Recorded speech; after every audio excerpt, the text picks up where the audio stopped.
So what does it really take to build a physique that wins championships? Well, today we're diving deep into the definitive list from the man himself, six-time Mr. Olympia Chris Bumstead. We're breaking down his top 10 exercises for building serious muscle. All right, let's get right into it. And boom, right out of the gate, he throws us a total curveball. That quote, that's about his number one pick. And trust me, it's probably not what you're thinking. This one idea kind of frames his entire philosophy, so you're going to want to stick around for that reveal. Okay, so let's kick things off with the first half of the list. We're talking numbers 10 down to 6. You can think of these as the essential building blocks, the absolute foundation for a complete and well-rounded physique. All right, starting the countdown, coming in at number 10 is the standing calf raise. Yeah, I know, maybe not the most glamorous exercise, right? But CBUM argues it's absolutely fundamental if you want that balanced head-to-toe look. It's simple, but it's crucial. Now, what's really cool here is his technique. To really isolate the calves, he says you have to lock your knees and, get this, flex your glutes. Why? Because it stops your body from cheating the movement and stealing tension. And while you might hear people talk about partial reps, for him, it's all about getting the longest possible range of motion. A deep stretch and a hard squeeze, that's how you get a muscle to grow. All right, moving on up to number 9, we have the dumbbell shoulder press, a total classic. This is his number one tool for building those wide, cannonball delts that create that signature X-frame physique. So you might be asking, why dumbbells over a barbell or a machine?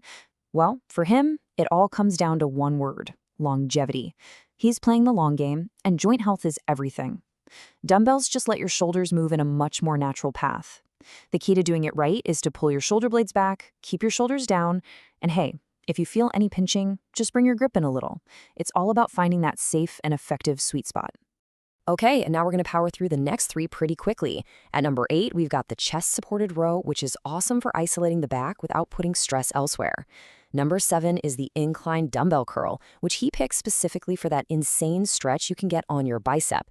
And rounding out this section at number 6 is the declined skull crusher, a really unique pick that uses gravity to keep constant tension on your triceps through the entire rep. Super smart. All right, buckle up because we are now officially entering the top 5. These are the heavy hitters. We're talking about the core lifts that really form the bedrock of a powerful, muscular physique. Coming in hot at number 5. It's the barbell back squat, an absolute cornerstone for building legs. Now, for a lot of people, this would be number 1, no question, but for Chris, it sits right here. His philosophy on squats is pretty simple. To build huge legs, you need to be doing a squat movement where your hamstrings touch your calves, all under a heavy load. But he knows a lot of people struggle with the mobility for that. So what's his little trick? Ditch the shoes. Seriously, training in socks or barefoot lets you spread your toes and create a stable arch in your foot. That in turn helps you drive your knees out, which is way better for your knee health and your overall squat pattern. All right, cracking the top 4, we've got the lying hamstring curl. Now this is an interesting one. A lot of the new science points to the seated hamstring curl as being better for muscle growth. So why does the champ pick this one instead? And there's your answer. That little quote is a huge clue. See, he's thinking about the whole workout, not just one exercise. He chooses the lying curl because he knows that the function of the seated curl, that hip hinge position, is going to be covered by a much bigger, much more important lift that's still to come on this list. He's building a complete puzzle. So let's look at numbers 3 and 2 together, because they're like the ultimate upper body 1-2 punch. At number 3, the supinated pull-up is his top choice for a vertical pull. He loves it because it helps counteract that rounded phone posture we all get. Then at number 2, you've got the perfect horizontal push to pair with it, the incline dumbbell press. This is his go-to for building that big upper chest shelf, all while keeping his shoulders safe and healthy. And that brings us to the moment we've all been waiting for. We've gone through 9 incredible foundational exercises, but one stands above all the rest. So the big question is, what does a 6-time world champion consider the single most beneficial, the most important movement that everybody should be doing to build muscle? The deadlift. Remember that hip hinge movement he hinted at earlier? This is it. This is his number 1 And his reasoning is just so powerful and clear.